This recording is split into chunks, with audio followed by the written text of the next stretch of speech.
Hello. Ram Ram सा। आज अपन दूसरा अध्याय करते हैं गीता का। अर्जुन कहे श्री कृष्ण को, सुनो कृष्ण भगवान, देखना चाहूं जो आज में दोनों सेन महान जो वीर लड़ने आए हैं। क्या क्या उनके नाम है, कितनी सेना संग लाए हैं। रथ मेरे को ले चलो, दो सेना दरमियान, बेजर मानो मम कथन, सुनो कृष्ण भगवान। संजय ने कहा, हे धृतराष्ट्र।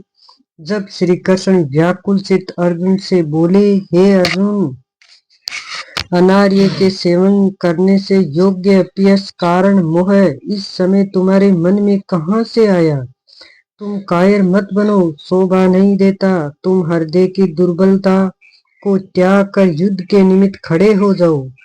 अर्जुन ने कहा, हे मधुसूदन, मैं रण में पूज्य भीष्म और द्रोणाचार्य के ऊपर बाण प्रहार कर दे कैसे युद्ध करूं।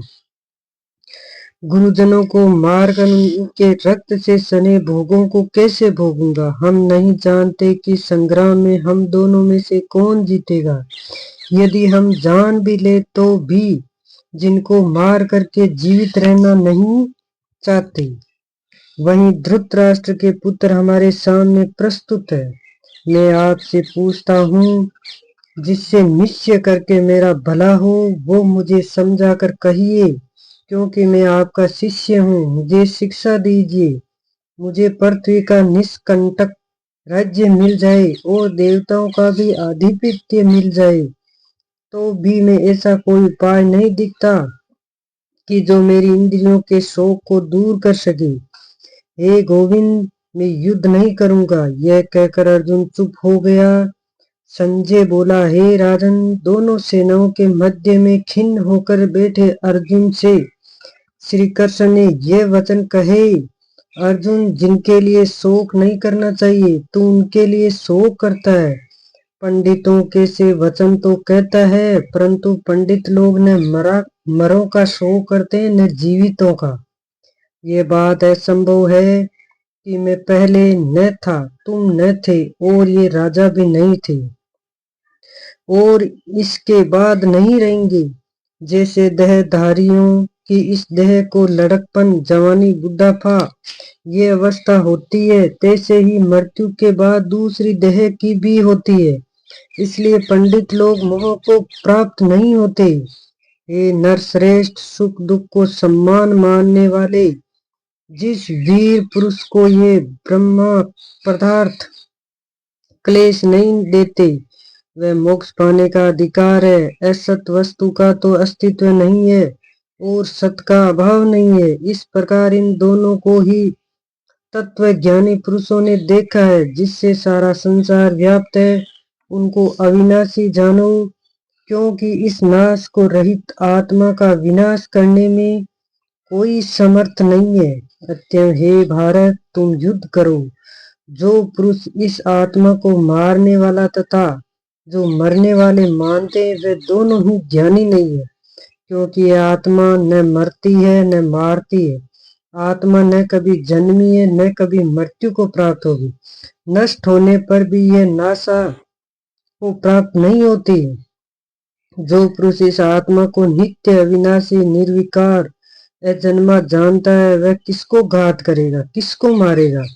जिस प्रकार मनुष्य पुराने वस्त्र को फेंक कर नए वस्त्र ग्रहण करता है, उसी प्रकार आत्मा पुरानी देह को छोड़कर नई देह धारण करती है।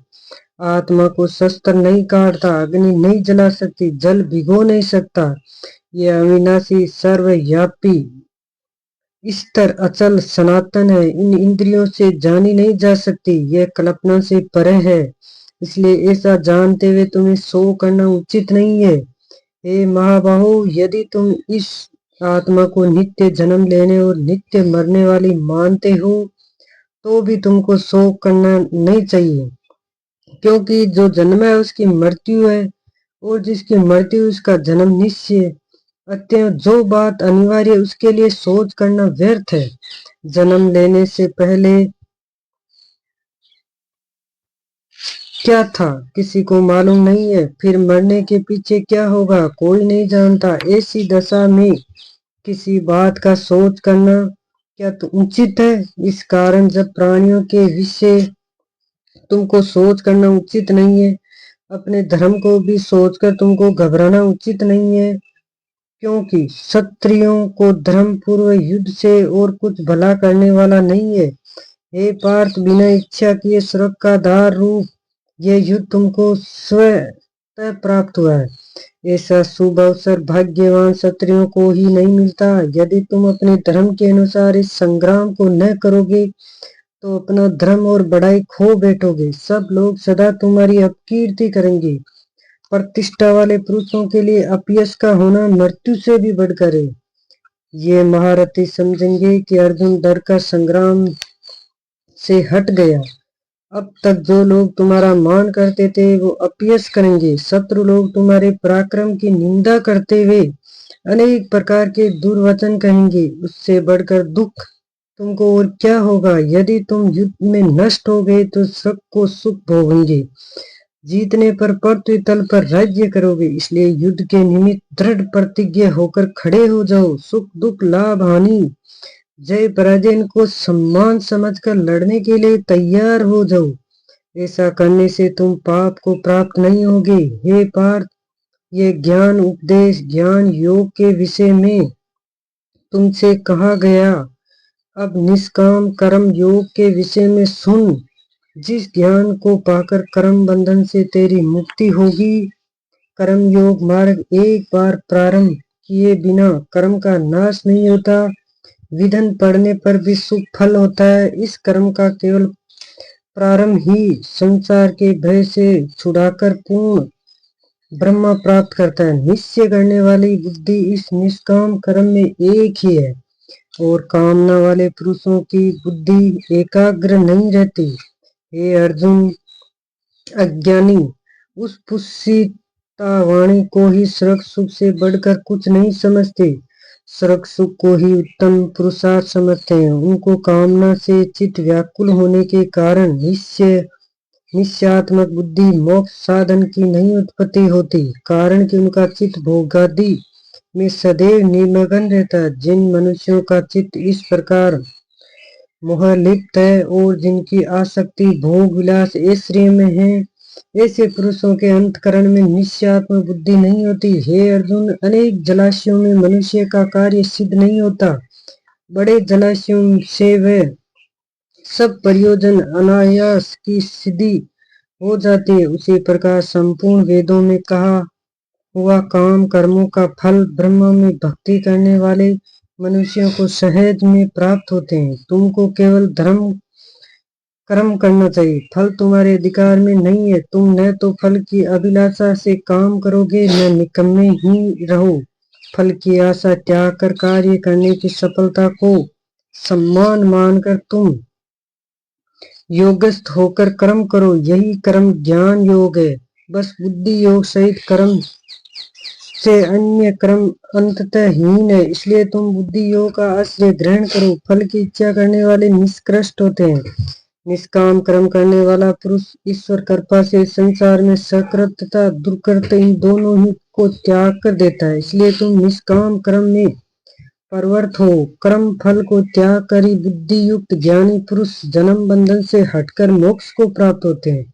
जब तुम्हारी बुद्धि मोह बन के बाहर निकल जाएगी तब तुम्हारा मन आगे सुनने वाली हुई बातों से विरक्त हो जाएगा। जिस समय ये निश्चित होकर आत्मा में स्थित होता है तभी तुमको तत्व ज्ञान प्राप्त होता है। अर्जुन ने पूछा, हे केशव, आत्म स्वरूप में निश्चल बुद्धि वाला किसको कहा है?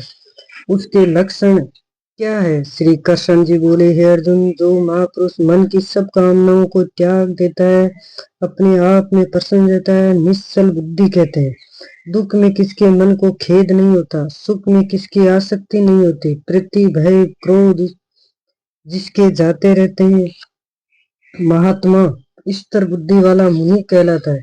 जो सुख पदार्थ प्राप्त होने से हर्ष नहीं करता, असुख से अप्रसन्न नहीं होता, वह स्थिर बुद्धि वाला है। कछुआ जैसे अपने अंगों को सिकोड़ लेता है, उसी प्रकार जो पुरुष अपनी इंद्रियों को विषयों से हटाता है उसी की बुद्धि स्थिर जाननी चाहिए।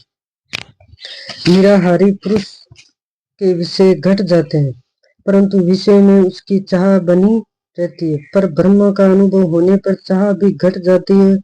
हे अर्जुन, मोक्ष में प्रत्यक्ष करने वाले विद्वान व्यक्तियों को भी प्रबल इंद्रिय बलात्कार से उसके मन को जीत लेती है।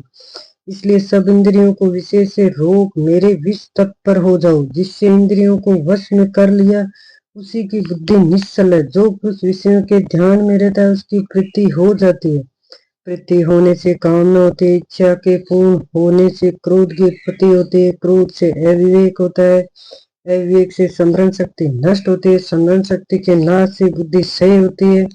जिसकी बुद्धि का नाश हुआ वह विनाश को प्राप्त होता है। जो पुरुष राग देश से रहित हो उसके मन को वश में रखता है वह शांति को प्राप्त होता है।